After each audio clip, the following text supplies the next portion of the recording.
Hi, my name is Angela and I'm a plant doctor here at Moana Nursery, and today I'm here to talk to you about one of my favorite shrubs to use in the landscape, the common lilac. The common lilac is a great shrub to use in our area for a couple of reasons.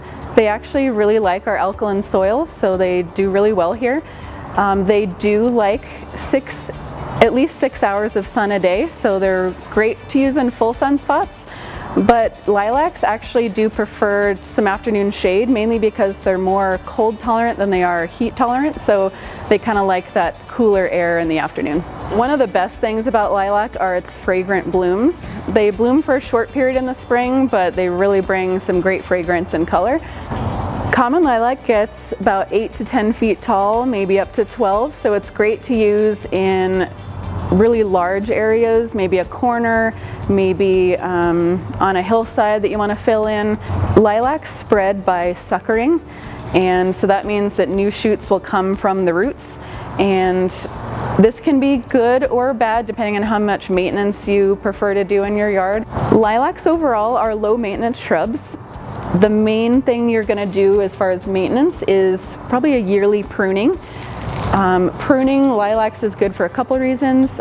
Because they do send up suckers, they tend to get pretty full over time. So pruning the largest branches is good to just keep the shrub from getting too woody. One way to prune would be the rule of thirds, which is you take out 1/3 of all the branches, starting with the biggest ones, so you don't prune too much at one time and just overall keep the shrub looking fresh. Lilacs bloom on last year's growth.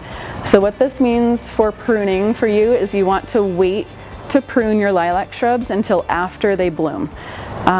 So once you prune it after the bloom, any growth from that point on through the summer is going to have the blooms for next year.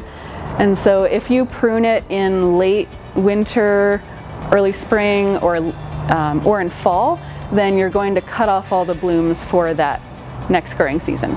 They won't bloom if they're kept too wet, so it is good to have the soil dry out in between waterings for these guys. Don't keep the soil too wet. They can also not bloom very well if you have too much nitrogen in your soil. So for fertilizing these guys, they actually don't need a lot of fertilizer, so you're going to want to pick a fertilizer that has slow release and low nitrogen, like our Bud and Bloom fertilizer. So if you're looking for a beautiful large shrub to fill up your landscape and bring some really nice fragrance, go with the common lilac.